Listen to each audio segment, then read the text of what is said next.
welcome to this session. Thank you very much for finding time to join us. This session is hosted by the Africa Adaptation Acceleration Program, which is also known as the AAAP program. It's a joint partnership between the African Development Bank and the Global Center on Adaptation. Today's theme is an interesting one. We are trying to look at transformative adaptation solutions that can help us accelerate and scale climate action, specifically focusing on Africa, but drawing on experiences from elsewhere. The focus of this session actually draws against the backdrop of the IPCC latest report, the Working Group 2 report. I believe a couple of you have probably had a chance to look at it. That's focused on impacts, adaptation, and vulnerability. And it calls for urgent need for transformative adaptation action. So this session will highlight unique, bold, and transformative adaptation initiatives across the continent. We have very exciting and interesting group of climate experts, and we're going to have a deep dive discussion on what solutions are working and areas where there's need to do things differently in different spheres, whether it's the policy environment, the enabling environment, looking at financing, how do we engage communities better, and how do we also bring in the private sector. So it should be an interesting session. I'm very pleased to be moderating this session. My name is Edith Ofwana-Adera. I'm the coordinator of the Africa Adaptation Acceleration Program and also a regional principal officer with the African Development Bank. Today we have the session in three parts. We'll start off with an overview and opening remarks by Professor Anthony Nyong, and then we'll move into the second segment where we'll be setting the scene. We'll have two speakers who will just give us a quick overview of what the report entails and what it means for Africa. And then we'll then move into what should be a very stimulating panel discussion. And then we will open it up to interactive discussions with the audience. We'd really like this session to be very interactive, not just to hear from the panelists, but also to hear from the audience. So do please be very active. As the presentations are going on, you're free to share any comments, any questions you have in the chat or Q&A section. We'll be looking at those later, and also when we open up to discussion, you'll be able to step in and intervene. So with that, I'd like to turn over now to Tony Nyong. It's my pleasure, Tony, to invite you to speak on and give us an overview and your opening remarks. Tony is the Senior Director for Africa at the Global Center on Adaptation. Thank you very much, and Tony, over to you. Thank you very much, Edith. Why do I have an echo? Thank you very much, Edith, and thanks, distinguished colleagues, participants, ladies and gentlemen. So permit me to greet you either good morning, good afternoon, good evening, where you might be in this world. You know, we've seen what is going on globally in the world pertaining to adaptation. We've seen that there's so much emphasis on mitigation. That's where the world lays emphasis on. And so we hear things like race to zero, carbon neutrality by mid-century and all that. While these are very noble, let me point out that on this path to carbon neutrality, to zero emissions, there'll be casualties. The Intergovernmental Panel on Climate Change report has shown that the amount of carbon dioxide locked in the atmosphere is enough to continue to cause havoc in Africa for the next 2 decades.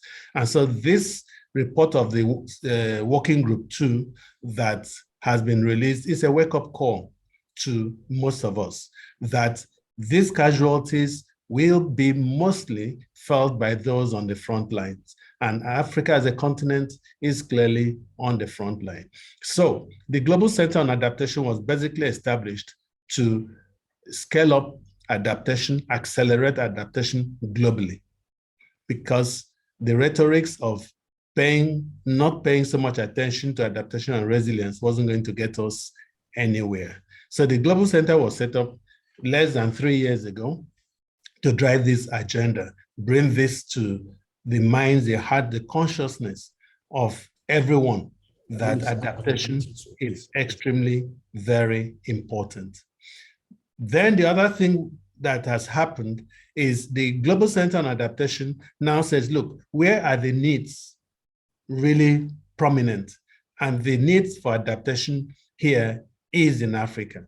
And so the Global Center on Adaptation partner with the African Development Bank, which happens to be the first MDB that was able to achieve parity in its mitigation and adaptation finance, and not just reach parity, was able to exceed where adaptation finance exceeded mitigation finance. So these two institutions came together and established the Africa Adaptation Acceleration Program.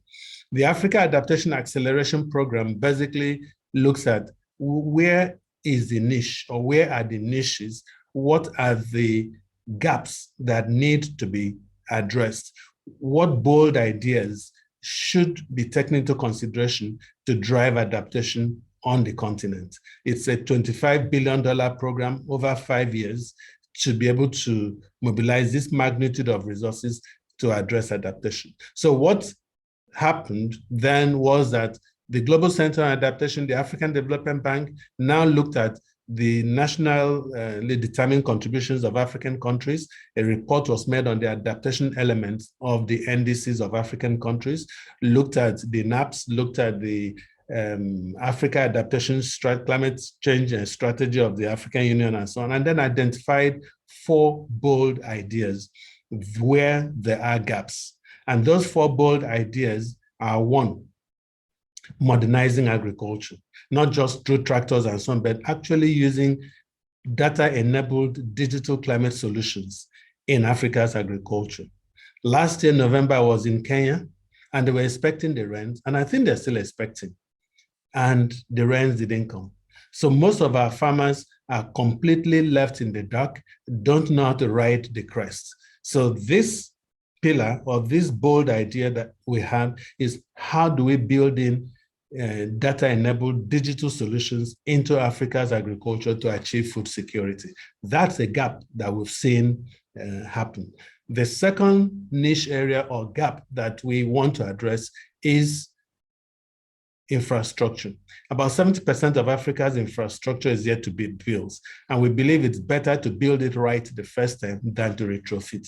And where it is possible, we want to bring in nature-based solutions. Africa has a lot. It's cheaper than great technologies, more sustainable. And so that's the second aspect we're looking at. How do we build resilient infrastructure across roads, cities, water, energy, waste? It's all there. The third is on youth. We have a very youthful population, 19.7 years median age. This could be an asset or it could be a liability. And at the AAAP, we've chosen that this will be an asset and not a liability. So we are bent on creating jobs for this youth, and also in building their entrepreneurship skills for those who really want to be employed. And then the fourth bold pillar we're looking at is innovative financial initiatives. What we are doing thus far, the current model of financing climate change, where it comes from the developed countries only to the developing countries, will not solve the issues. COVID has come in, climate finance has been affected. We need to identify new opportunities to address climate change, to finance climate change. And so under this pillar, we have several innovative ideas that we're piloting and working on. So having said that, we also know that whatever it is that needs to be done to move adaptation must be based on knowledge. So we've published what we call the State and Trends in Adaptation Report.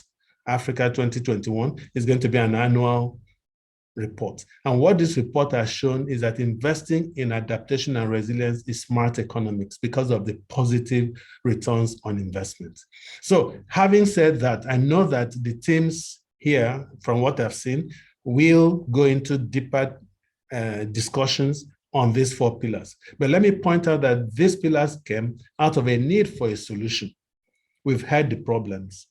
We've seen the potentials. What are the solutions? How can Africa drive its adaptation agenda? So I look forward to this meeting today to see how can we, that at the end of it, we can answer that question, what should Africa do to drive its adaptation? We should not continuously own that intellectual property right on the most vulnerable continent, the most incapacitated continent. It's not right. It's time for us to move on. Let's look for solutions. And I'm happy that the team assembled today will provide some of those solutions. So I thank you very much. God bless. Thank you very much, Tony, for that powerful opening remarks, particularly emphasizing that investing in adaptation is smart economics, and really pointing the fact that we are really looking for solutions. We've had a lot of problems, but I think there are solutions, and there's a lot that's being done on the ground. So we hope to hear about some of those solutions and what difference they are making in the continent. So thank you very much for your opening remarks. I'd now like to move to setting the scene section. We do have the first speaker, Dr. Rebecca Carter. Dr. Rebecca Carter is the lead of Adaptation Action Coalition Secretariat at the World Resources Institute. Rebecca, I think I was quite struck with a document and a piece that was actually put out by WRI, just unpacking the current report that was released by the IPCC. And it's very clear that it sounds the alarm bells and calls for, among other things, speed and scale in implementing adaptation actions. That was quite striking, that for once we are now realizing that adaptation is important. We need to increase the scale and also the speed. So Rebecca, could you please unpack for us the report? What are the key findings and what are the implications for climate security? We know that negotiations will be happening at the end of the year, and also the transition that the world needs to take. So over to you, Rebecca, for your presentation. Thank you. Great. Thank you so much, Edith, and Tony as well. It's really an honor to be here with you today. Can you see the slides okay? Can I get a verbal yes? Yes. Okay, great. Yes, thank you. Yes, we can see the slides. Thanks. Perfect. Thanks. Okay, so yeah, I will be speaking for just a few minutes today on the new IPCC report on impacts, adaptation, and vulnerability, and especially what it means for Africa. I should mention before I go any further that I'm not a climate scientist. I am not an IPCC report author, but I have been working on climate change adaptation for about 25 years now. So what I'm going to share with you today are some key messages that I've drawn from the report, but also, what I think is most exciting and important about it, and especially this emphasis on solutions that I've already heard Tony and Edith mention. But let's go ahead and get into this. So what the new report tells us is that climate change impacts are already occurring. They are coming faster and they're more severe than previous reports told us they would be. The previous reports said that if we acted quickly to reduce emissions, we could avoid some of the worst impacts. Unfortunately, we did not act quickly enough. And this new report makes it clear that we are already facing irreversible losses and damages to both human societies and ecosystems around the world. So that is pretty grim. But one of the things that I think it's really important to take away from this report is that it also provides a lot more information on adaptation solutions than we've seen in previous reports. 7 years has elapsed since the previous report that really focused on adaptation. There is more information. We know more about what works. We know more about what kind of adjustments we can make to our day-to-day lives that will help protect us from the climate change impacts that it is already too late to prevent. And another thing that this report gives us is much greater detail on who is being most affected by climate change and what kinds of resources they need to be able to protect themselves from climate change impacts. My slides are not advancing.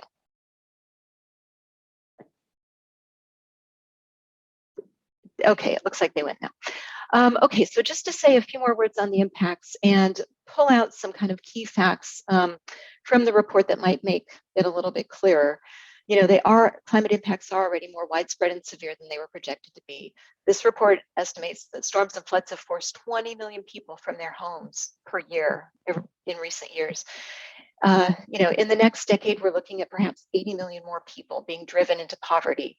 The report says that the risks will escalate quickly, often causing irreversible damage. It talks about increased food and water scarcity, more conflict, and ecological extinctions. Some of the impacts are already too severe to stop them. We can only address them through loss and damage. It also points out that climate change, vulnerability, and poverty often overlap, and that inequity, conflict, and development challenges all heighten people's vulnerability to climate change impacts. And it says that adaptation is indeed crucial. The solutions exist, but they've been fragmented and insufficient so far, and they're often not accessible to the people who are most vulnerable and who are most being affected by climate change impacts already and will be in the future. So just to give a graphic from the report that focuses on Africa in particular, 3 big areas of impacts: biodiversity loss and ecosystem disruption, mortality and morbidity from heat and infectious diseases, and reduced food production from crops, fisheries, and livestock. And I think what's important to see about this graphic is that it shows that the impacts in each of these key areas are going to get worse, much worse, if we don't stop and curb emissions very quickly. And I don't want that message to get lost. There are impacts that we can adapt to, but as temperatures increase, it becomes more and more difficult until there are more situations where it's impossible to adapt. So, I don't want us to lose sight of the fact that mitigation is crucial. So I'm not going to go into this slide in detail because I know we have a great lineup of speakers and we want to give them plenty of time to share their knowledge as well. But these are just a couple of graphics that I pulled out from the report.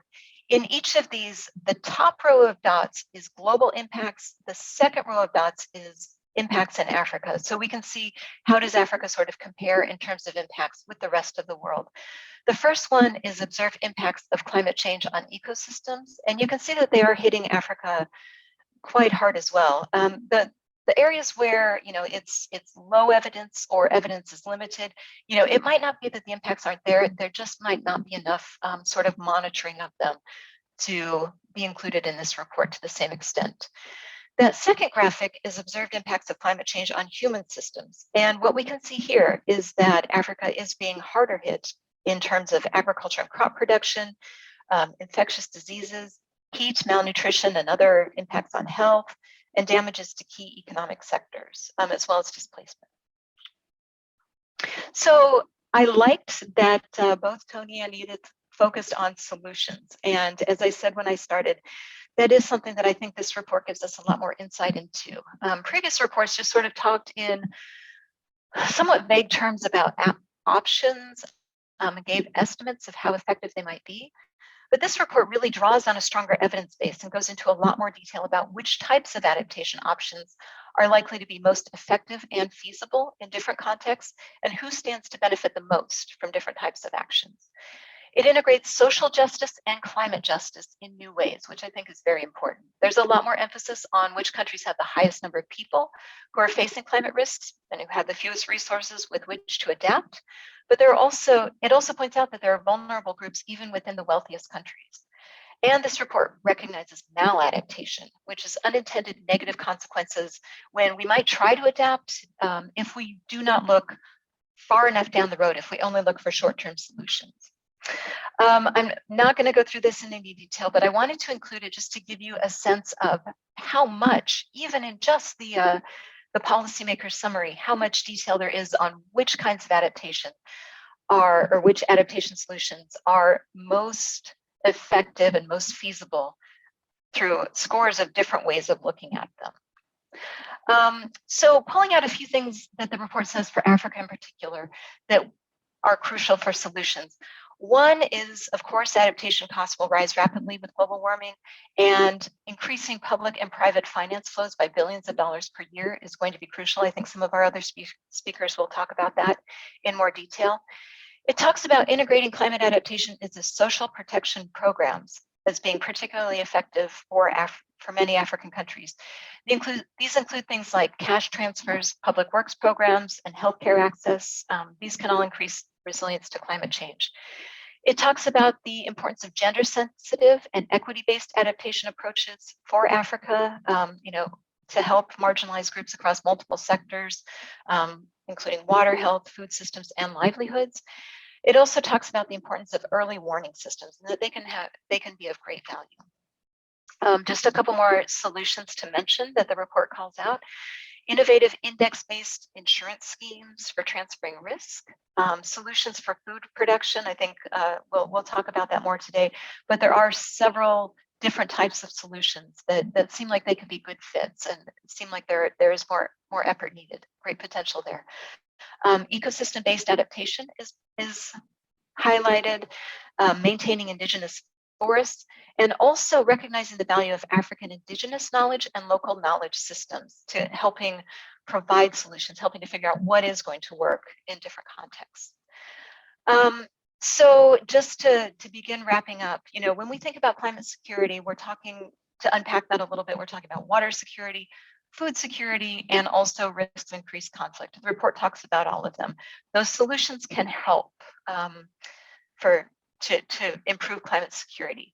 In terms of what this means for the climate negotiations, COP27 has been billed as the adaptation COP. Countries are going to demand more support for implementation of adaptation plans and policies. They are going to demand that more adaptation finance be accessible, including to countries and groups of people who are most vulnerable to climate change impacts, greater attention to equity and locally led adaptation, and that loss and damage be addressed, and that be a stronger focus of the climate negotiations. And then thinking a little bit about future transitions, WRI did a report. We actually released a report on transformative adaptation for agriculture last June. And in that, we bring together evidence that kind of is well aligned with what the new IPCC report says, which is that most adaptation actions so far is incremental adjustments to existing systems. But so far, it's been really too small, too slow, too short-term, and fragmented to address the challenges we face. And just to put it bluntly, we need more adaptation, more quickly, at a broader scale, and at greater depth. Now, I would be remiss if I didn't spend my last 30 seconds just briefly mentioning the Adaptation Action Coalition, since I was introduced as sort of leading the secretariat for that. In case you're not familiar with the AAC, it's a state-led coalition of 40 countries and counting who are working together to accelerate global action on adaptation to achieve a climate resilient world. And it is co-chaired by Egypt and the UK, so the incoming and outgoing COP chairs. The AAC works to deliver support to countries through sector-specific action-oriented work streams. Currently, we have work streams on water, health, infrastructure, and locally led adaptation. They're managed by partner organizations, and the AAC focuses on things like technical trainings, workshops, peer-to-peer exchange, and access to decision support tools. The Secretariat also has a role in showcasing country and workstream successes. And I'm going to leave it there. There is more information at the link below, or you can just search for WRI and Adaptation Action Coalition. And I will mention also that we have been doing a series of presentations on the new IPCC report. The final one will be this coming Monday, April 4th, and it would be great if you could join us. There's more information on our website. And let me stop there. Thanks. Thank you very much, Rebecca, for a very interesting presentation. And I think you've brought out some interesting issues. I just want to touch on two of them, and I know you need to run, but I think these are very important. You mentioned that this report is a little different because it's offering solutions, but at the same time, it's recognizing that the current adaptation efforts are very disparate, separated, very small, and not making much of a difference. At the same time, we are fast approaching the hard limits of adaptation, where we would have to deal with loss and damage. So I'm just wondering, in this context, how transformative are the solutions that have been offered, and how do they need to be put together to create the transformation that's required? So that's my first question. And then my second question is adaptation. Some argue, as Tony has earlier said, that it's smart economics to invest in adaptation. But at the same time, the report is talking about looking at adaptation as, I think you mentioned, as a social protection kind of program. At what stage do we look at adaptation as a bankable initiative, a bankable investment, while at the same time, under what circumstances we would then look at it as a social protection? If you could touch on those two, I think would be very interesting. Thank you. Thanks, Edith. I'm happy to touch on them briefly. And I know that some of our panelists today are, will have great points to make about these types of questions as well. But my thoughts first on transformative adaptation. Can anyone hear me or have? Yeah. So yeah, can you hear me? Yes, I can. Yeah, I see a nod. Okay, great. Okay. So my thoughts on transformative adaptation, there are a couple of different ways of looking at it. One is that with some of the adaptation solutions that are called out in this report and that we see already beginning to be implemented, if we scale them up, that will lead to transformation. So that's one part of the answer. But, as we've found in our research on agricultural adaptation and transformative adaptation, and what does it mean? I think there needs to be a lot greater recognition that things are not going to be the same as they have been, right? We have entire ecosystems that are changing. And that means that our agricultural systems have to change right along with them. And that may mean some things that have not been explored in very much detail yet. What do you do when an ecosystem and the environmental surroundings become really difficult to raise traditional crops, for example? How do we provide as many options as possible and give farmers the power to choose the options that are going to work best for them, but in a way that will keep up with the rate at which we are seeing environmental changes because of climate change impacts.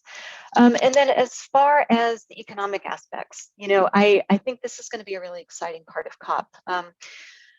One thing that we see is, of course, demands for more adaptation finance, and that's absolutely right. But I think it's crucial to also think about where that adaptation finance goes and who can access it. And I mentioned locally led adaptation in a couple of times in my presentation.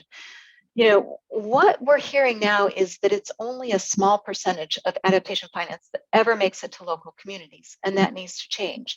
And the voice and the decision-making power that local communities have and local institutions have in determining what adaptation options are best for them needs to be larger as well. There needs to be more of a seat at the table for locally led adaptation. And just in closing, I'll say that I think there's also great opportunities for the private sector to, do more to invest in adaptation options. There's a whole range of different solutions that I'm sure some of the panelists will talk about, but I think there's a lot of potential to bring together public sector finance and private sector finance.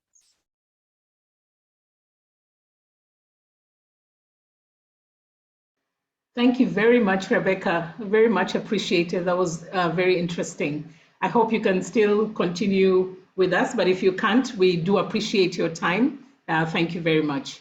I will now turn over. Thank you. Yeah, thank you. I will now turn over to the next presenter.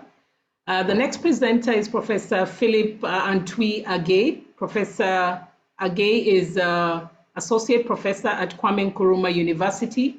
He's also been an IPCC lead author of the IPCC 1.5 degree report. I think, Philip, we've seen from the presentation that Rebecca has made, and also if one has had chance to look at the report, that we are fast approaching the limits of climate change adaptation. That while we can say that climate adaptation has not received a lot of attention, but with the current challenges, we are reaching that limit. So the question to you is, how can the world, and in particular Africa, avoid what the IPCC is calling the hard adaptation limits? What kind of transformation is needed to turn the tide, especially for locally led adaptation on different fronts? And if you could please share with us some practical solutions, especially the solutions that can bring about the transformation that Rebecca was speaking about. So over to you, Philip. Good afternoon, everyone, or good evening, wherever you may be. I think Rebecca did so well to lay the foundation for telling us what the IPCC report means for Africa, and then for that matter, what we need to do. So this afternoon, my task is to look at how can we avoid hard adaptation limits. Sorry, I'm not sharing my video because sometimes it reduces the quality of the internet, and then one struggles to get it done. So let me start by quickly defining how the IPCC, or providing some context in terms of how the IPCC defines hard adaptation limits. So from the IPCC's perspective, it defines hard adaptation limits to occur when adaptive solutions or actions become not feasible to avoid risk, and hence the impacts and risks become unavoidable. This means that we get to a point where adaptation options are not able to yield the intended results, where risk becomes unavoidable.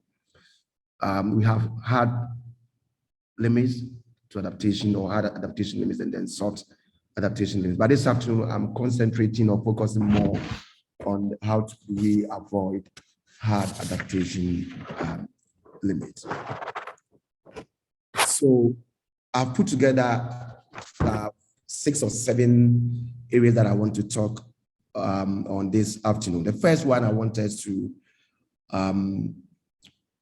be mindful is the idea that as a continent, we need to have the right policy mix, including appropriate institutional policy and regulatory framework that will help us to mainstream climate change adaptation issues into national and local policy and decision making.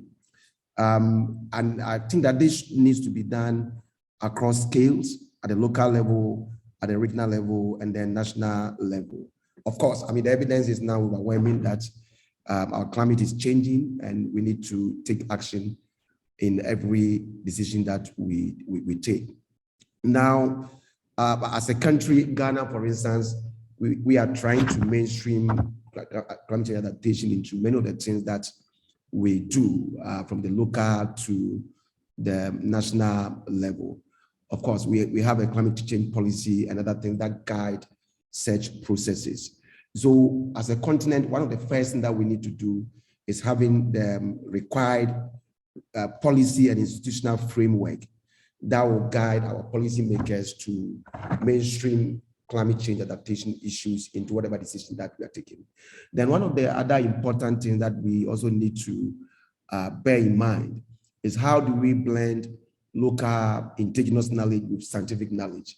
Indeed, we all know that our local folks possess rich indigenous, sometimes agroecological knowledge. And this knowledge, unfortunately, sometimes we tend to gloss over such knowledge as scientific community. We think that what we prefer to them may be better than their indigenous knowledge. I have seen in Northern Ghana through extensive field work that I've had over the years, where farmers have used their agroecological knowledge, including when the certain bird species appear in the air, including the flowering of certain bird plant species to indicate an impending drought or impending dry spell or impending rainfall. And they have used this to plan their farming activities, including when to plant and when to even harvest their crops. But the question is, how do we help them to upscale such practices? And we can only do that if we try to incorporate some of these practices into the scientific knowledge. And once we are able to do that, these communities, especially the farming communities, will begin to appreciate better and own such practices that are preferred to them by the scientific community. Then the other thing that we also think strongly is the access to timely climate information and investment in early warning systems. It is believed that if farmers or if stakeholders are able to get access to accurate climate information, they will be able to maintain productivity, they will be able to take action in the face of an impending climate anomaly. But unfortunately, many of our people sometimes lack access to climate information. And we need to, in this instance, try to get private sector to be part of the equation. If you want farmers to get, if you want stakeholders to get access to climate information, many often we think that this is the work of the National Met Service. But unfortunately, for many of us across Africa, most of our Met offices are not capacitated in delivering such information to all stakeholders. We had a program that we did that was funded by GCRF, African Swift, where we trained a lot of forecasters and farmers across 4 African countries, including Ghana, Nigeria, Senegal, and Kenya. And we've seen tangible results in partnership with universities and National Med Services, as well as private sector. So getting access to information is quite crucial, and we need to bear that in mind. The fourth point that I want to raise is that we need to empower and then build the capacity of local actors to be able to implement adaptation strategies whilst addressing non-climatic stresses. I mean, most often we think that it's only climate stresses that we need to address, but I have seen that the ability to even sell farm produce, road network, road infrastructure, if all these things are not in place, farmers going for loans to buy resistant or drought resistant or tolerant varieties of crops. And then when they harvest their crops, they find it difficult to get ready market for their crops. When it happens that way, they are not able to honor their loan obligations, and becomes difficult to access loan to implement adaptation measures that they may have. Then there should be multiple stakeholder engagement and partnership.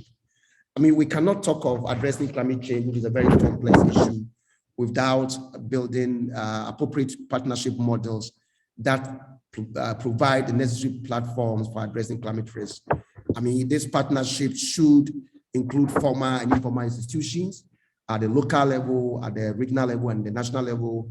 Private-public partnerships, NGOs, and civil society should all be invited onto the table. And I also believe that such partnership will promote greater dialogue among stakeholders that will help us to drive adaptation actions across multiple sectors. We need to build on the strength of each local stakeholder, including the local assembly, the chiefs, and other opinion leaders that could help us to facilitate the exchange of valuable climate information to address climate risk. Then the other thing is that I think this was mentioned by Rebecca in her presentation. Many often, as African continent, we tend to look into short-term phases where we address things in a very ad hoc manner. We don't look at the long-term perspective of whatever is it that we are taking when it comes to building resilience or taking adaptation measures. So one of the things that I have done with farmers in the past is to try and even assess the implications of the adaptation one is taking on another sector. For instance, if you want to adapt in the water sector, what are the implications, or if you want to adapt in the agricultural sector by building small dams, as is being done in some parts of northern Ghana, what are the implications of this for the health sector? You are likely to get water to water your crop for gardening, but it also serves as breeding grounds for mosquitoes, and that has implications for the health of the people. It has implications for water consumptions and the rest. So we need to get to a point where we are able to assess the trade-offs and then synergies of the various adaptations across different sectors, so not to end up engaging in what we call maladaptation. This is very crucial, and we need to be able to develop appropriate frameworks that will help us to achieve that. I mean, the final point this afternoon, I want to highlight is the issue of financing. I've done a lot of work on barriers to climate change adaptation. And I think the idea of financing has become a major issue Sometimes we are dealing with farmers, we are dealing with other stakeholders who are struggling to even make ends meet, whose livelihoods are already threatened by climate risk and non-climate risk. So they are not able to get the necessary or required finance to be able to implement adaptation interventions. So we need to look at not necessarily donor agencies. Of course, we need donor agencies to help us in whatever form they can. But we also need to begin to assess community finance. We need to look into private sector financing, which is quite crucial. And in Ghana, I know some banks, including EcoBank and some other few banks, are doing very well when it comes to this area. I did an adaptation framework for the country, and I spoke to a lot of these private sector stakeholders, and many of them are doing well. And we need to leverage the networks that we have, the private sector, to be able to enhance financing of adaptation interventions across these continents. Of course, this goes back to farmers' ability to even assess loans, stakeholders' ability to assess credit to be able to implement adaptations. And I mean, one of the adaptation options being promoted in Northern Ghana is drought insurance. How do you ensure farmers so that when there is a dry spell or a drought over a certain limit or extent, they are able to get some payout? These are challenges that they need to be supported. And I think financing becomes an issue, and it has been an issue. And we need to find the right models in terms of assessing funds, as I indicated earlier, through community finance, through local financing, such as SUSU schemes, where a group of people put resources together and then begin to help each other when it is necessary by putting such monies in some kind of investment. I'm hoping that if some of these issues are tackled, and we'll be able to address many of the things confronting us as a continent. And the last thing that I need to highlight, it was highlighted by Anthony when he was providing his remarks. We need to also galvanize or use our youth. There's so much unemployment in Africa now, all over the countries, and our youth, we need to begin to let them see agriculture as and some other kinds of sectors that are threatened by climate change as viable options for them, and we can engage them to be able to implement some of these adaptation measures. So if we are able to highlight some of these things, I'm sure, or implement some of these things, I'm sure we might be able to address, or we might be able to overcome some of the hard adaptation limits that have been highlighted by the IPCC in its report. On that note, I thank you very much for the opportunity, and I'm sure during the discussion sessions or Q&A session, some of these issues will be further discussed. Thank you very much, and God will bless you. Thank you very much, Philip. I think both presentations are really giving us some new food for thought. And I just want to touch on two. I realize we are quickly running out of time. I think the preliminary the sessions were very interesting, and I think they've laid an important foundation for the panel. But very quickly, listening to Tony, yourself, and Rebecca, I'm beginning to see that what's coming up is a whole of systems approach. And I'm beginning to see some of the building blocks that we need to take into account as we're looking at how to do this. I guess the question would be, if we're looking at a whole of systems approach and a mainstreaming approach, we need to be, I think there's need for deeper discussion on what that means in terms of dedicated financing for climate. So let me leave that thought there. We'll pick it up during the discussion. I think a second point that you've made is that sometimes we tend to focus on the climatic impacts, but not realizing that these are just an add-on to already challenges that communities are facing. So we need to look at it from a compounded kind of perspective. So with that, thank you very much. I'd like to quickly move to the panel discussion. We have 4 panelists, and each panelist has 5 minutes, 3 to 5 minutes. So I'd really like to request that you stick to your time so that it allows us more in time to interact. So I will start with Chitembo Chunga, who's the National Coordinator for the PPCR program in Zambia, and Tralad.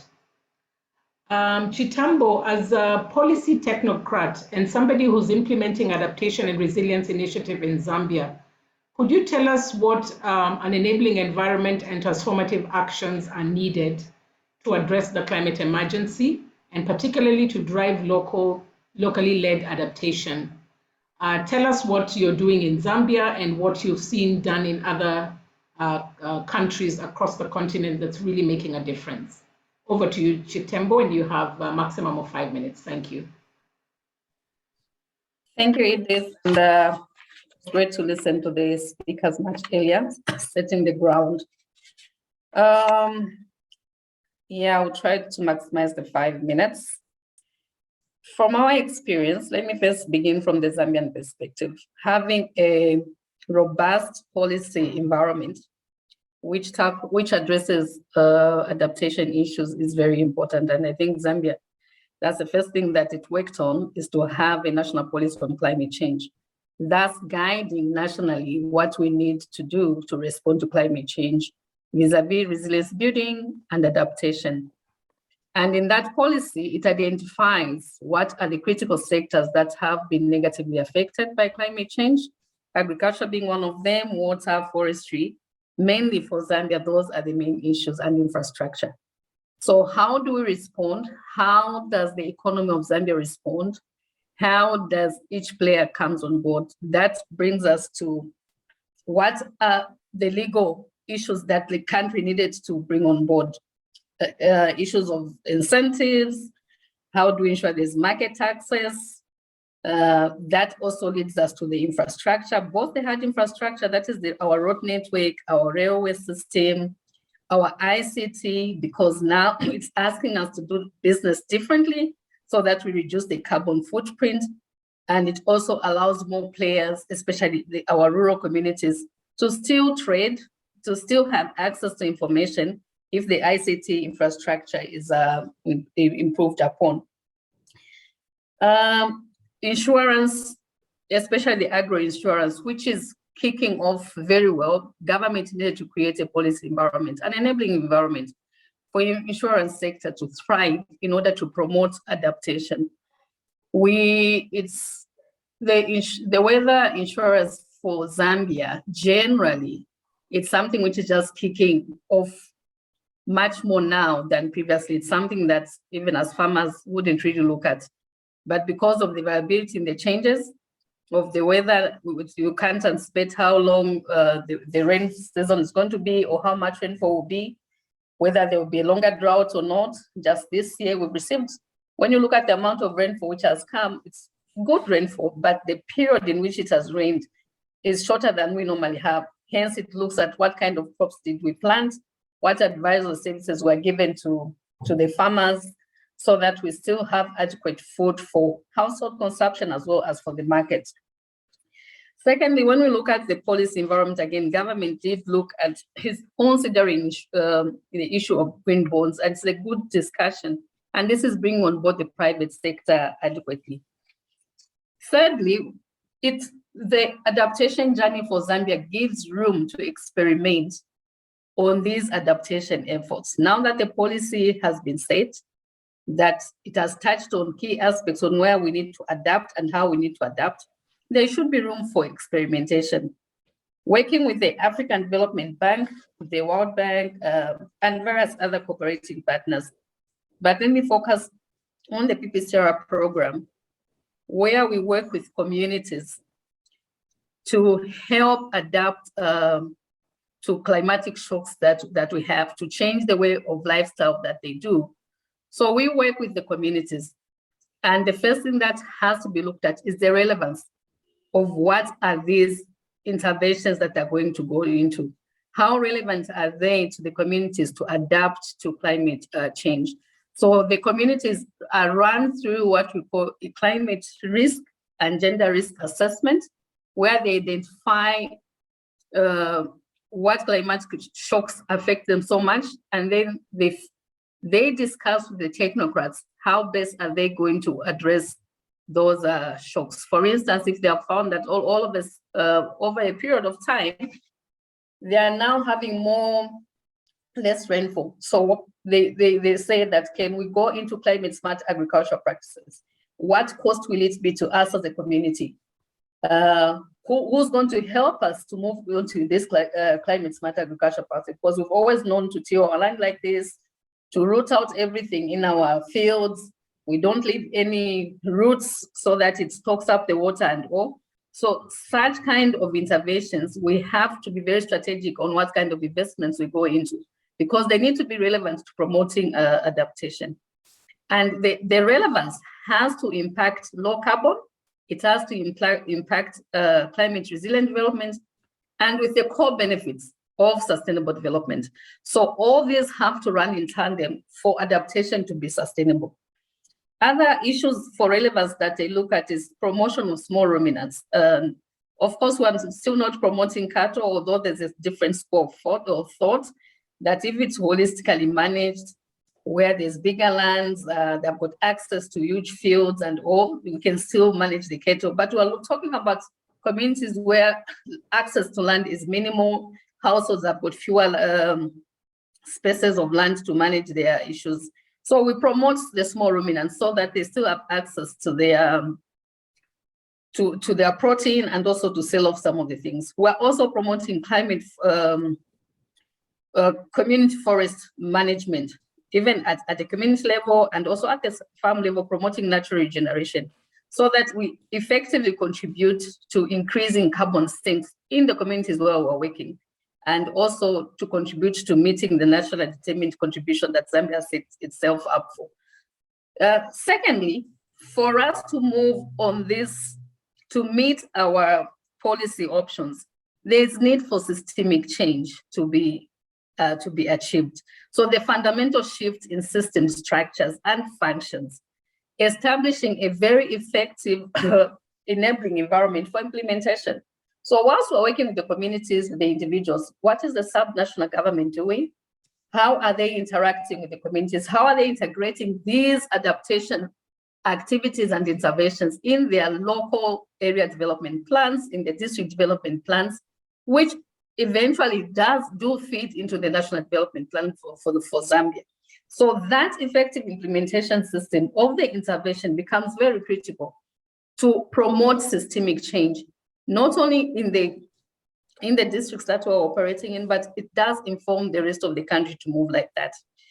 At the national level, we're investing in institutional strengthening. Key institutions, such as the Disaster Management and Mitigation Unit, becomes extremely important in responding to disasters. For instance, we just had floods in the southern part of Zambia this year. How do we respond? How did we anticipate that flood? So you invest not only in the skills of the staff, but you also invest in the equipment that they need to detect beforehand, so that the risk due to weather patterns is reduced. We also invest in the meteorological department. Please come to a close. Please come to a close. But thank you very much. Yeah.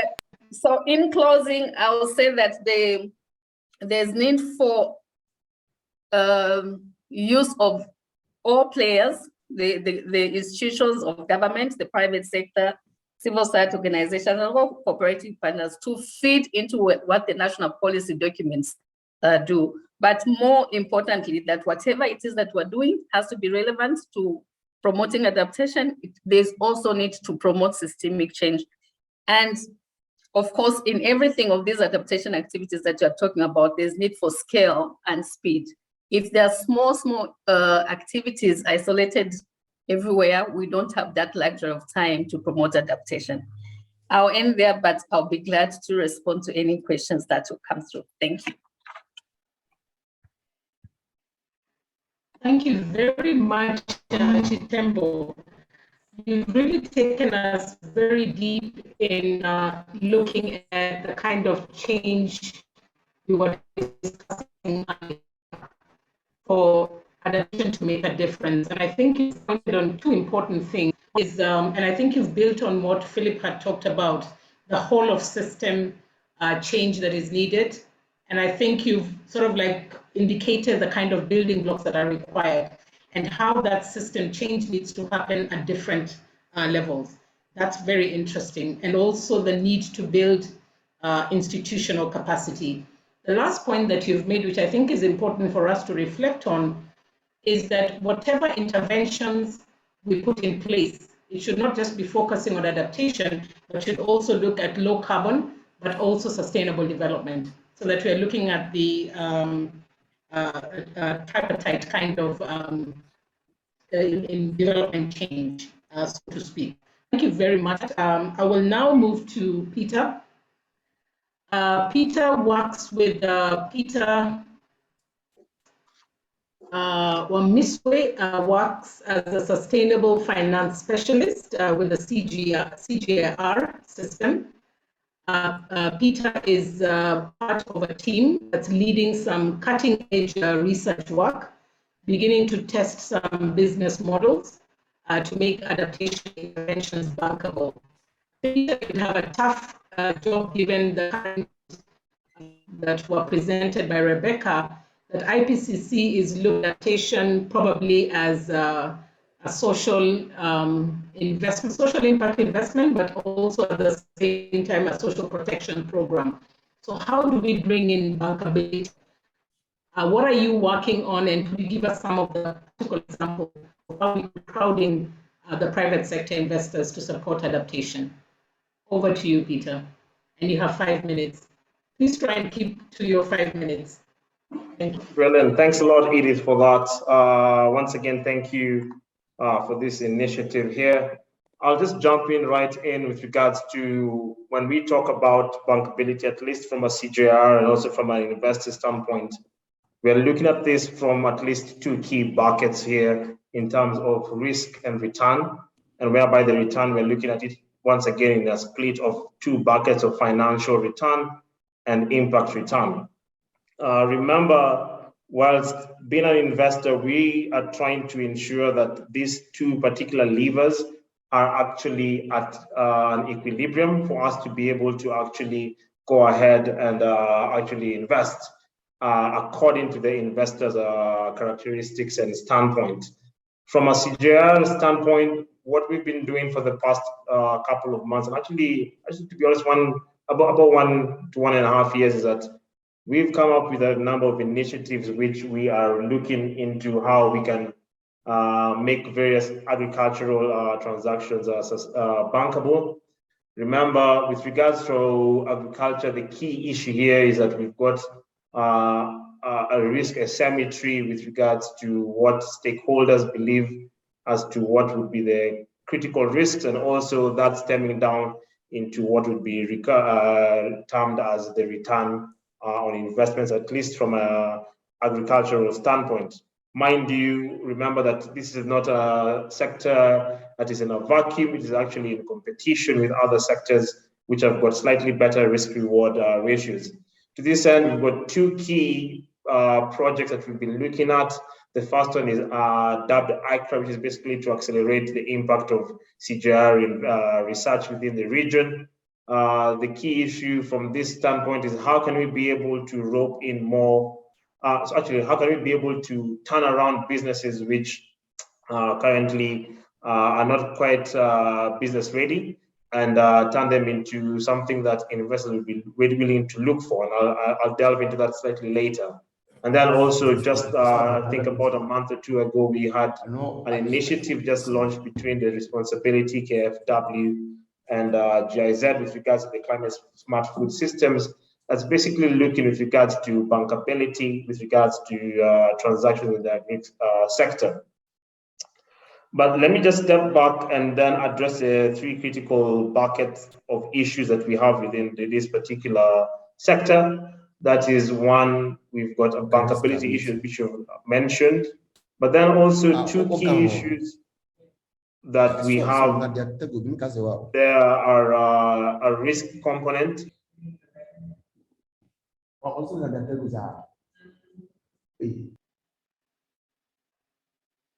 Sorry, Peter, you're muted. Yeah, I'm sorry. Someone muted me, but I've just unmuted myself there. So with regards to, so let me just step back real quickly here. We've got three key issues here in terms of bankability, risk, and intermediation. Risk being not the credit risk, which we are all familiar with, but now here we're looking at biodiversity risk and how we can be able to include this to ensure that the cost of credit is well and accurately computed, and also to alleviate most of the issues within the investor realm in terms of uncertainty.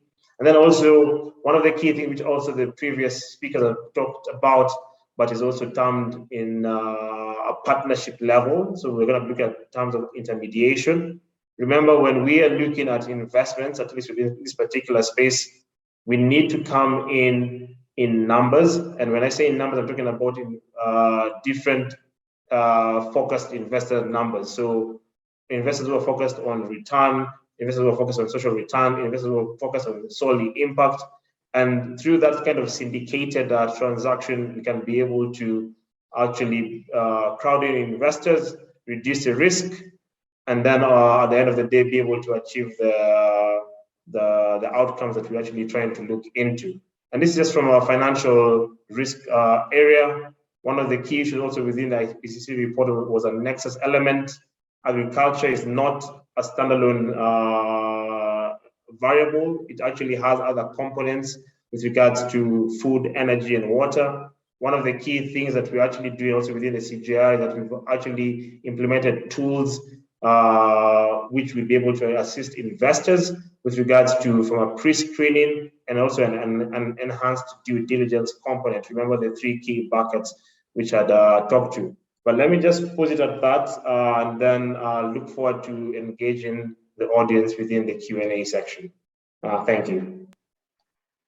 Thank you very much, Peter. I think you've brought in some interesting elements in terms of looking at the risk appetite of the investors, but not only the risk appetite, but also what are they interested in. There are those who are interested in financial returns, but those who do not mind the social impact return, but probably with maybe some little returns.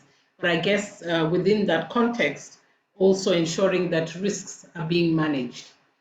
So from what I hear from you is that there are some kind of adaptation interventions that lend themselves to crowding in private investments, but there are probably others that may not necessarily have a very strong business case, which would then probably look at these social protection kind of aspects. So thank you very much for taking us through that.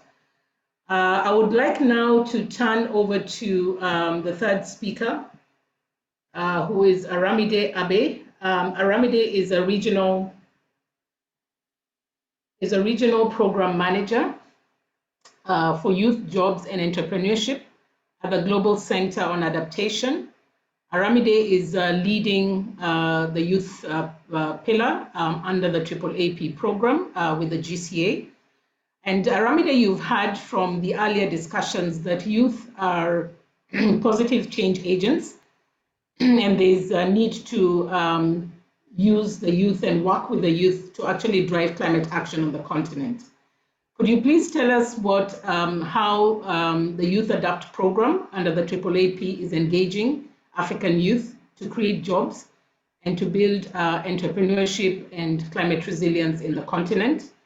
While you're at that, could you also just tell us very briefly what the other AAAP programs are doing? What change are they driving across infrastructure, agriculture, and innovative finance? Over to you, Aramide. You have 5 minutes.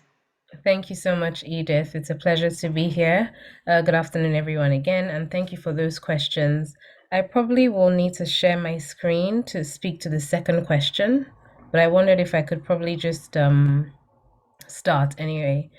Yes, so I mean, we can't overemphasize the role of Africa's youth. I'm glad, the youth agenda is on the adaptation agenda. Africa's youth, Africa is mostly useful, as we know. I mean, Tony alluded to that earlier, 19.7 years on average, with more than 50% of its population under 40. And so, despite Africa's many challenges, the youth have demonstrated the kind of ingenuity and innovation required to drive adaptation solutions on the continent. For example, I mean, broadly, even in technology, youth-owned and youth-led startups on the continent are creating incredible solutions. Collectively, they've fundraised billions of dollars in funding. I think as of last year, about $4 billion. And that just gives a sort of insight as to the possibility, even in the adaptation space as well.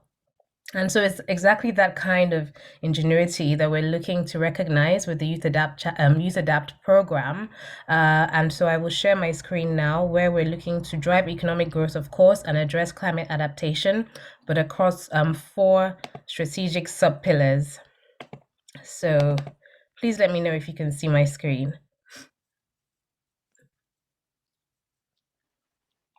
I don't know if... Yes, we can now. You can, okay. So I will go to the youth and then I'll come back to the other AAAP pillars. So we're empowering youth for entrepreneurship and job creation in climate adaptation and resilience. Our first sub-pillar in the youth segment, we're creating an enabling environment to invest in youth. We're scaling up youth innovations for climate action, and I'll speak to that in a bit of detail. We're building youth capacity for employability and unlocking access to finance.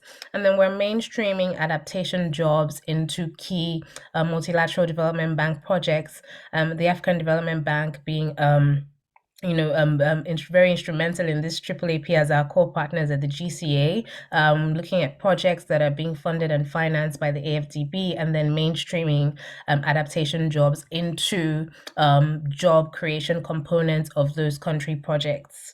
And so the first, pillar 2, which is the scaling up youth innovation for climate action, actually speaks to, of course, capacity building, but also allowing or supporting youth to build enterprises in the climate adaptation space. And what we have done there is launched a Youth Adaptation Solutions Challenge. We did that last year. We had a call for applications. We got tons of applications from all over the continent, and then we're able to shortlist and award about 10 successful solutions, and that eventually became 15 with funding of up to $100,000 and also acceleration. And within that, what we're trying to do there is address this whole valley of death where an enterprise, an SME, raises some money or raises some seed money from friends and family, but is not able to sustain. So where the Youth Adaptation Solutions Challenge comes in is really providing an additional buffer in form of a grant, but a larger type grant as opposed to the usual maybe 10K, 5K grants you see, which allows them to scale successfully and then enter other funding sources as well, because then they can effectively scale so that then they can raise equity or other types of funding, debt funding as well, which also almost even goes into the third pillar, which I was saying, which is unlocking access to finance. The only way you can access more finance is when you're up to a certain level operationally within the business. So that's really where the Youth Adapt program comes to play. And then I mentioned Pillar 4 as well, which is one of our critical projects. We're also supporting projects that are being implemented with our multilateral development bank partners. Right now, the Youth Challenge is supporting 3 and ongoing more projects, making sure that where jobs are being created in those country projects, for example, take an agro-processing zone project, and they say there's going to be jobs created, and how do we ensure that 30% of those jobs are mainstreamed? So that's very exciting for us as well. And then Edith did mention, speaking to the other AAAP, the Africa Adaptation Acceleration Program pillars. We have 4 pillars, so I'm kind of working backwards now. So I've parked youth, which is the third pillar, and coming out a little bit. And so the AAAP comprises of 4 bold transformative ideas. We have the Africa Infrastructure Resilience Accelerator, which is, I'll call it our infrastructure pillar. And here we're ensuring that climate risks and resilience are integrated into new infrastructure investments in Africa across key infrastructure sectors, including water, transport, energy, technology, waste management, and to help close that infrastructure gap and achieve sustainable development in the face of climate change. And so here we're working with partners to build climate resilience into water services for people, food, nature, and our economies. And so that's quite exciting because, as we know, infrastructure is very critical. It's in fact one of the first things you think about when you talk about adaptation. And then we go into the second pillar, which is climate smart digital agriculture for and food security. Food security is a major issue globally, and so. Here we're dedicated to promoting resilience in the food and nutrition sector by harnessing the powers of the digital technological innovations and improving agricultural productivity and strengthening climate resilience for smallholder farmers. And then, of course, I've spoken to the empowering youth entrepreneurship and job creation, where we're promoting innovation, like I've said. Maybe I didn't mention that the enterprises that we are supporting, we're ensuring that they're youth-led and also youth-owned enterprises, so youth-led or owned, and also ensuring that we're mainstreaming gender, 50% gender balance there. So interestingly, we were well over 50% in our first call for applications and youth challenge, where we had more than 7 of the winners who were female. So that was quite exciting. And then finally, we have asked you to come to a close. Yeah, thank you. Okay, I'll wrap up with innovative finance initiatives where we're making substantive headway towards closing the adaptation finance gap by $5 billion and enhancing access to finance and mobilizing new private sector investment, designing and demonstrating mechanisms, models that will utilize public sector finance to leverage private investment. So I'll just stop there and say thank you. Yeah, thank you very much, Aramide, and particularly touching on the missing middle, what we call the missing middle, youth who are not able to access the kind of financing that they need. And there really aren't investors who are able to provide that kind of financing. So thank you very much. We'll now quickly move to the last presenter so that at least we can have some time for discussion. The next presenter is Alpha Gitao Ndungu. Alpha is a youth in agriculture expert, market systems and value chain specialist, and also a youth farmer. Alpha, you are a recognized youth champion, amplifying the voices of African youth across the continent and globally, but you're also walking the talk as a successful youth farmer who has turned agriculture into a business. Could you tell us how you've done that, what works, what doesn't, and how can we do things differently to transform the landscape for African youth across the continent? You have 5 minutes. Thank you so much, Edith. And I hope everyone can hear me. Yes, thank you for the opportunity to be on this panel. And thank you so much for having me. The beauty of speaking the last person is that you get to kind of tie what you had thought about in terms of the presentation to what other speakers have said. And it's quite interesting for me that indeed, all the way from Philip to now Aramide, that indeed there's a recognition that youth engagement or youth participation in adaptation issues is very key. And I've been engaged over time with the climate negotiations, with climate initiatives, and also agriculture at that heart. And most of the times when you come to speaking about issues of adaptation, speaking about issues of climate change effects in Africa, what comes very close to heart to many people and to young people is actually agriculture and what has been affected in terms of that space. Therefore, this afternoon or this evening, depending on where you're watching this from, it's very critical to look at agriculture as really the backbone of most African continents, but also the least invested in terms of financing and support, but also the least engaging in terms of youth engagement in that space. This is, in a nutshell, what we think about agriculture. But then also on the other hand of the coin is that there's very high levels of unemployment, and this can actually be addressed purely with agriculture in the continent. But usually the missing link is how do we engage young people in the sector, and how do we support them to be engaged in the best way possible? So one is that My first key thought that comes to my mind is, like Aramide said, is youth engagement in agriculture is a factor of how do we support them. So I run a dairy farm in Kenya, which is purely zero rated in terms of we use clean energy in the farm. We have solar panels and we have what we use to cook and to heat the farm as biogas. But then also we use most of the manure that we get from the farm to promote agroecology and to practice agroecology, where we grow our own fodder for the cows. And we actually sell some of it to our neighbors and give it some of it to our neighbors to be able to use in their farms.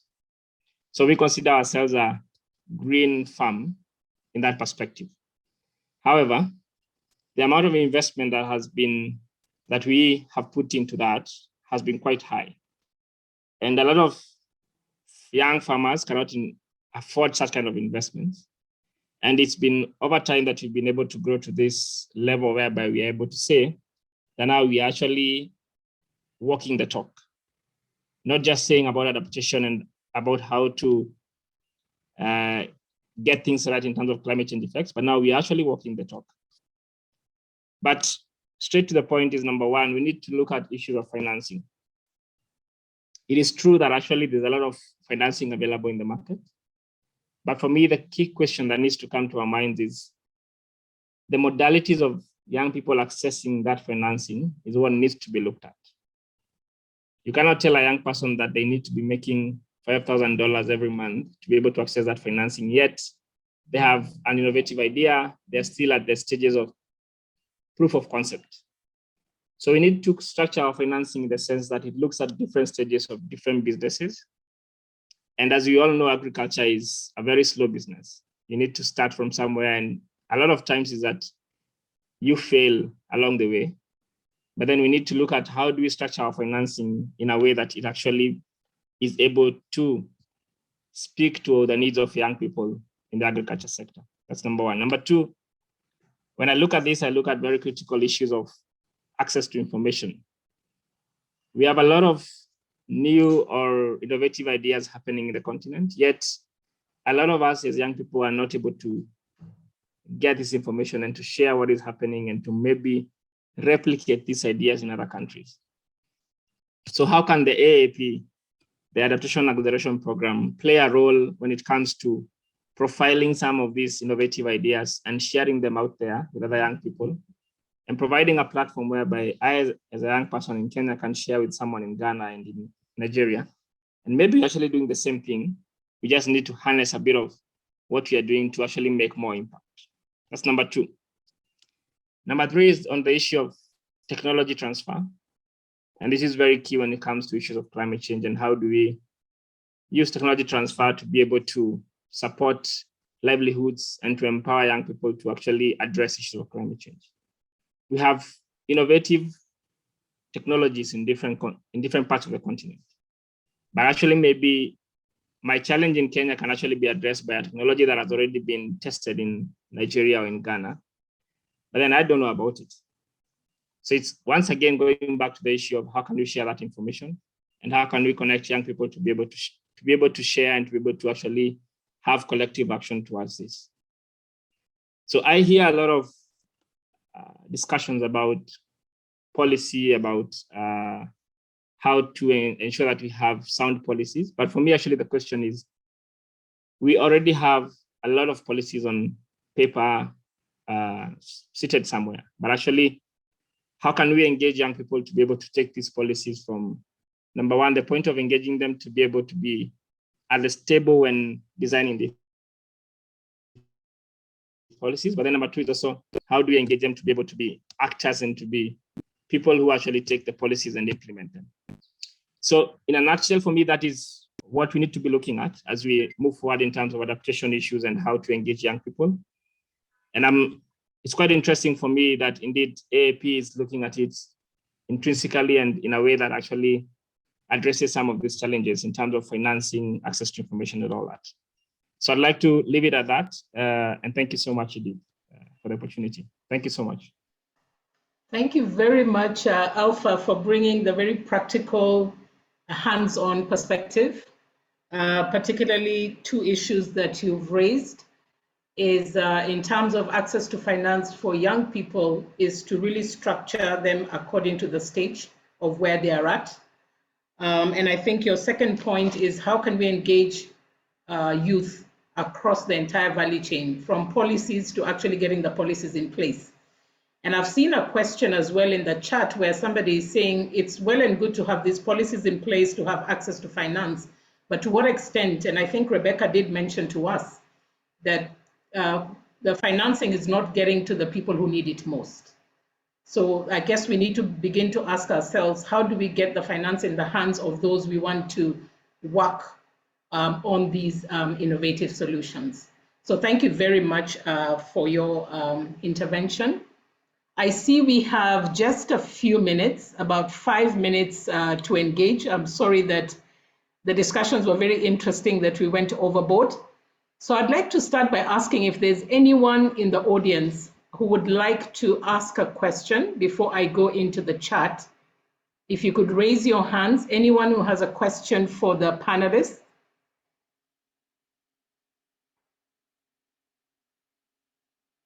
Okay, so Innocent and Baba Mustafa. I'll just take those two for now. Please unmute Innocent so that he can quickly ask his question.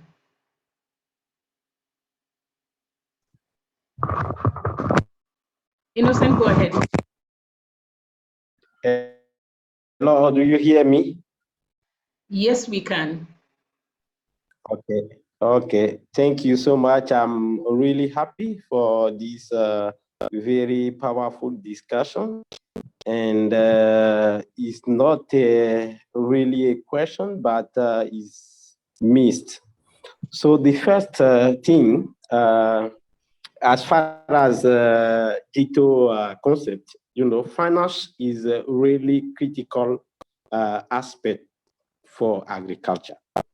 But the issue of land access for the young people is a big challenge.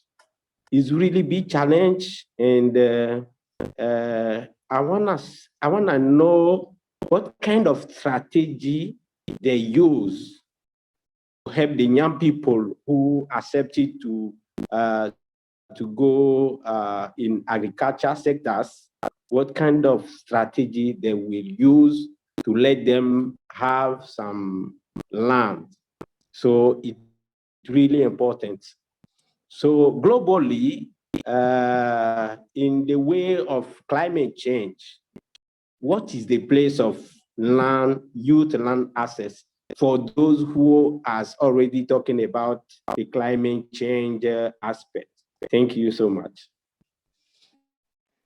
Thank you very much for that. I would ask one of the panelists to be ready to answer that while I pick up Baba Mustafa. Please make your comment short. Thank you.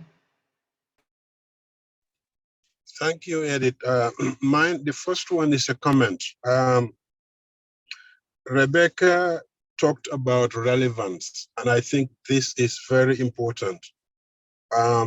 If we are to ensure that downstream activities, projects, and programs speak to our global advocacy priorities, we, GCAA, and African Development Bank, if we are to ensure that activities are consistent or they speak to our global advocacy priorities, if we are to ensure that there is consistency across all partners, stakeholders, countries, and regions, maybe this may sound a little elementary or speaking project management language, but I've seen even in the SDGs, where the UN system, when the SDGs were formulated, they went ahead to guide countries regarding specific outputs and indicators, some or all of which they must adopt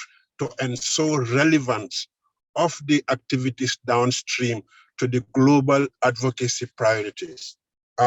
Because without that, there is a risk of people going separate ways, people going into ways that will not create the synergies or the complementarities that we are looking for. So Are we thinking ahead regarding guidelines, regarding ensuring relevance at the downstream, at the country levels, through standard outputs and indicators? Again, this may sound elementary and project management language, but I have seen it being adopted in the formulation or implementation of both national, global development frameworks, i.e. the SDG and so on. That's one. Number two, the second one is about Aramide. No, I'll have to stop you because we've reached the end. We only have, maybe if you can make it very brief. Yes, this one on youth. Aramide talked about youth and I saw 4 pillars. But adaptation is about the future and the youth is the future. Are we thinking specifically about creating, professionalizing the voice of youth and creating the space for them so that they have a seat at the table, so that we have their participation, effective participation in the adaptation discourse? Do we have a separate component for that? Thank you. Yeah, thank you very much, Baba. I think that's a point, your last point is something that's come up. I just want to give 1 second, a few seconds each. One to Alpha to speak about the land issue. Where do youth get land from? How do we address the land problem? And then maybe to Aramide on the issue of getting youth at the table. It's something that has come up. It's not just about having the policies, but really being able to implement on the ground. So Alpha, where do youth get land from? Yes, so yeah, that's of course a challenge when it comes to engagement in agriculture. But for me, I think it's a question of 2 ways. One is being able to access it from our own parents, who can share some with us and give it to us to use for the time being. Number 2 is being able to lease and to rent out land from other people. That has been happening a lot because now we have access to land that can be leased and rented. So that's also an opportunity for young people to engage and to actually get access to land. Thank you. Okay, thank you very much. So I think I'd like to close here because we have a hard stop at past. I'd like to just leave you with 3 key points that have come up for me. One is to do with systemic change. So looking at a systems approach to bringing about adaptation transformation. But within that, while institutions and policy and the regulatory framework is important, I think what has come out very clearly is that there's need for action. There's need for engaging the communities and empowering them to be able to do so. Finance has come out very strongly that finance needs to be available. It needs to be in the hands of those who need to make a difference. And then the final thing is that it's very exciting to see that there are very practical work that's being done on the ground that's making a difference. So I think we just need to continue with the action and ensure that we are not just building adaptation and resilience, but also ensuring that we are dealing with mitigation and contributing towards sustainable development. So with that, I'd like to really thank you. And I'm sorry that we seem to have run out of time towards the end, but at least we're able to respond to some of the questions. Thank you very much for joining us. And thank you very much for spending this time with us and sharing your very valuable ideas with us.